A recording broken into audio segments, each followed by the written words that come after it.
Kita beralih ke informasi selanjutnya, Saudara. Pelatih Timnas Indonesia Shin Tae-yong memulangkan dua pemain dari pemusatan latihan di Bali jelang Piala AFF 2024. Dua pemain itu adalah Zaki Ashraf dari PSM Makassar dan Made Tito dari Bali United yang mengalami cedera saat latihan. Ketua Badan Tim Nasional Sumarji menyatakan STY belum berencana memanggil pemain pengganti. Karenanya latihan berjalan sesuai jadwal sebelum Timnas Indonesia bertolak ke Myanmar pada 5 Desember mendatang.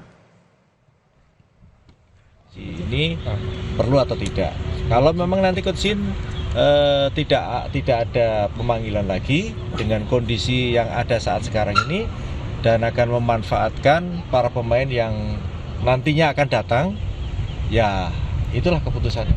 Kalaupun misalkan akan menggunakan skuad yang ada, yang terpanggil dan yang bisa datang, ya itulah keputusan terakhir dari 23 yang harus kita bawa. Skuad Garuda Muda terus bersiap menghadapi Piala AFF 2024. Turnamen yang bernama ASEAN Championship 2024 itu akan berlangsung pada 8 Desember 2024 hingga 5 Januari 2025. Pelatih Shin Tae-yong memanggil 7 pemain yang berlaga di luar negeri untuk ikut pemusatan latihan di Bali. STY memastikan Marcelino Ferdinand, Pratama Arhan, dan Asnawi Mangku Alam bisa bergabung. Soal Rafael Strijk yang baru bisa gabung jika timnas lolos ke semifinal, STY mengaku sudah memiliki pemain lain yang bisa menggantikan Strijk. 지금 쉽지 않은 상황이다. 아란, 아스나이, 마르셀리노 세 명은 합류할 수 있고 나머지 선수들은 지금 불확실하다. 일단 뭐 우리 호키 선수가 있고 지금 뭐 사실 예선전을 우리가 어떻게 잘 치러야 되는데 상대는 다 A 국가대표들이 나오는데 지금 현재 우리 상황은 그렇게 쉬운 상황이 아니다 보시면 되겠다. Keputusan Timnas Indonesia untuk menurunkan mayoritas pemain U22 di Piala AFF 2024 menuai sorotan, terutama dari media asing seperti Malaysia, Thailand, dan Vietnam. Ketua Badan Tim Nasional Sumarji menegaskan langkah ini merupakan bagian dari strategi jangka panjang PSSI yang fokus pada regenerasi di ajang Piala AFF 2024. Target kita sebenarnya tidak muluk-muluk. Kenapa? Karena kita menginginkan adanya regenerasi. Maka kalau berbicara target, kita bisa final, itu sudah sangat bagus. Ya, sekali lagi, kita bisa final saja, itu sudah sangat bagus. Yang kita utamakan adalah adanya regenerasi. Di Piala AFF, Indonesia telah 6 kali menjadi runner-up, yaitu pada tahun 2000, 2002, 2004, 2010, 2016, dan 2020. 4 kali menjadi semifinalis, yaitu edisi tahun 1996, 1998, 2008, dan 2022. 4 kali juga Indonesia harus gugur di babak grup, yaitu pada 2007, 2012, 2014, dan 2018. Skuad Garuda bergabung di grup B bersama Vietnam, Filipina, Myanmar, dan Laos. Laga perdana melawan Myanmar akan berlangsung 9 Desember 2024. Tim Liputan Kompas TV.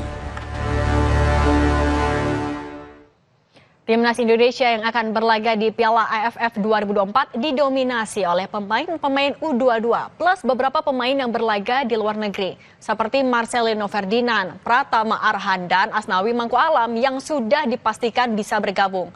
Apakah dengan skuad seperti ini Timnas bisa menjadi juara? Kita akan bahas bersama pengamat sepak bola Anton Sanjoyo. Bung Joy, selamat petang. Selamat petang, Sidi. Bung Joy, kan banyak yang bertanya-tanya, kenapa nih Timnas menurunkan pemain U22? Apalagi kan sekarang kesempatan terbaik untuk bawa pulang Piala AFF. Tapi memang PSSI bilang ya ini regenerasi. Kalau menurut Bung Joy, tepat nggak sebenarnya strategi dari Timnas? Bukan cuma tepat, tapi tepat sekali ya. Karena PSSI ini kan sebetulnya sekarang dalam tanda kutip sedang berkonsentrasi di pra Piala Dunia. Indonesia di putaran ketiga punya kesempatan besar untuk melaju ke putaran 4. Gitu ya, setelah mengalahkan Arab Saudi kemarin. Jadi kalau Indonesia menurunkan tim U22 yang kebanyakan ini adalah pemain yang dari U20 yang gagal ke Piala Dunia kemarin kan, karena Indonesia gagal menjadi tuan rumah. Nah, ini kan sebetulnya regenerasi yang dibilang Pak Marji ini benar gitu loh. Karena sebetulnya kalau kita bicara negara seperti Vietnam, Thailand itu kalau ke SEA Games, biasanya kalau ke SEA Games yang under 23, mereka biasanya mengirimkan under 19 atau under 20 gitu loh. Jadi mereka punya program sendiri. Saya dengar sekarang ini mereka berusaha untuk merebut lagi gelar itu karena mereka kan dari sisi Piala Dunia mereka tidak melaju seperti Indonesia, jadi mereka pengen juara lah gitu. Jadi saya dengar Thailand menurunkan skuad senior, Myanmar juga, Vietnam juga gitu. Nah, kalau berbicara peluang dengan pemain U22 ya tentu berat, apalagi kalau misalnya lawannya Vietnam atau Myanmar yang pakai pemain senior. Nah, itu menurut saya nggak usah ngomong juara lah, karena ini kan memang menurut saya untuk developing football gitu loh. Pak Marji benar, PSSI benar kalau dalam hal ini mereka bilang untuk regenerasi, saya sangat setuju. Artinya kalau target yang paling realistis apa? Bisakah kita keluar dari ya batasan 6 kali runner up, bisakah kita meraih trofi? Ya kalau yang diturunkan U22 jangan target juara. Targetnya final atau semifinal udah bagus banget ya. Itu memberi pengalaman bertanding internasional kepada pemain-pemain muda. Yang jadi pertanyaan saya adalah kenapa juga harus masih masukin Marcelino Ferdinand, Asnawi gitu. Yang menurut saya mereka kan udah skuad senior. Marcelino Ferdinand misalnya, katakanlah dia tampil di AFF. Kalau dia cedera gimana? Sementara dia adalah andalan sekarang kan untuk timnas senior gitu. Jadi ada resiko gitu. Sementara kalau Struijk yang baru bisa bergabung semifinal, ya saya rasa itu opsi yang ya bolehlah gitu loh. Tapi yang dua pemain yang tampil di Eropa, nggak mungkin mereka dilepas oleh klub gitu. Jadi harusnya sih mereka ya tetap aja di klub lah. Karena menurut saya jangan ambil resiko terlalu banyak untuk Hubner misalnya atau Jenner yang merupakan andalan tim nasional senior. Jadi harusnya sih mereka tetap aja di klub. Kalau mereka cedera di klub ya sudah, karena memang jalannya memang begitu. Tapi kalau mereka cedera di AFF kan namanya nyari perkara gitu loh. Nah ini menurut saya nggak usah lah. Jadi sudah benar pakai tim U22 karena mereka butuh jam terbang di event internasional. Sementara kalau Asnawi kan memang sudah kompetisinya sudah kelar. Pratama Arhan klubnya milik Pak Erik gitu ya kan, jadi pasti dilepas lah gitu loh. Sementara Marcelino juga Brisbane Roar klubnya sudah melepas sudah selesai kompetisinya, jadi memang Marcelino bisa pergi gitu loh. Nah, tapi Bung Joy, problemnya memang ada risiko itu. Nah, Bung Joy, tapi dengan Arhan, Asnawi, Marcelino juga diturunkan. Kalau menurut Bung Joy, lebih baik jadi pemain inti untuk bisa mengamankan final atau justru jadi pelapis aja ya tadi, biar aman aja nih nanti? Ya kalau misalnya udah terlanjur dipanggil ya jadi pemain inti udah pasti gitu loh. Karena mereka kan pengalaman internasionalnya udah jauh lebih banyak daripada yang lain.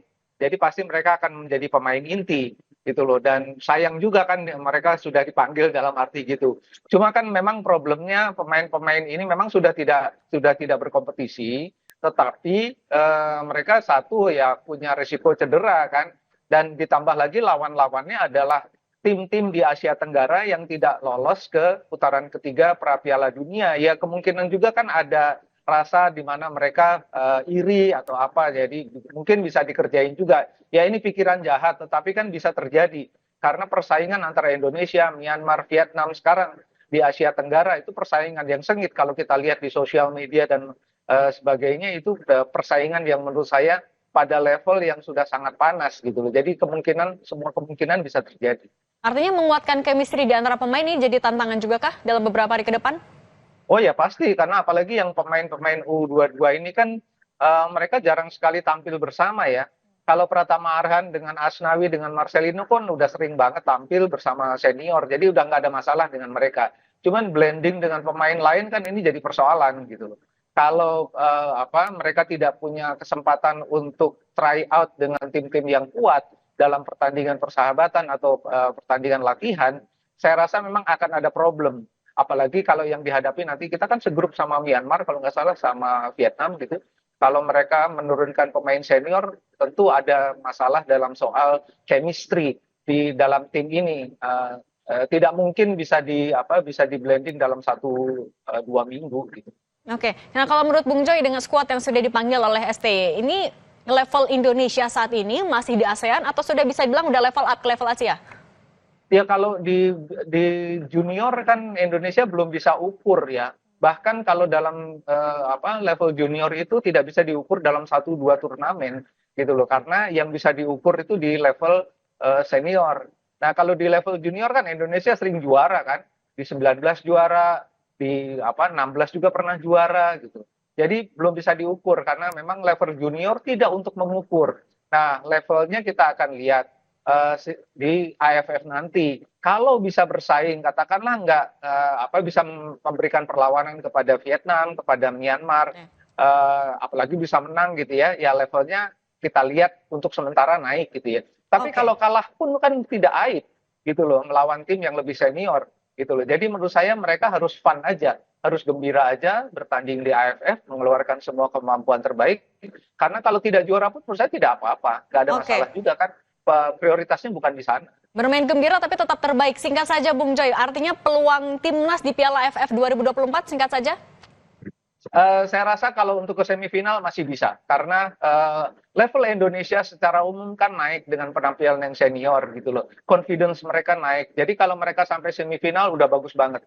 Masuk final apalagi. Kalau bisa juara udah berkah. Oke, kita doakan yang terbaik. Terima kasih Bung Joy sudah berbagi Kompas Petang. Sehat selalu. Sama-sama, terima kasih. Kompas Petang akan kembali dengan informasi Komnas HAM mendatangi lokasi penembakan polisi yang menewaskan siswa SMK di Semarang, Jawa Tengah.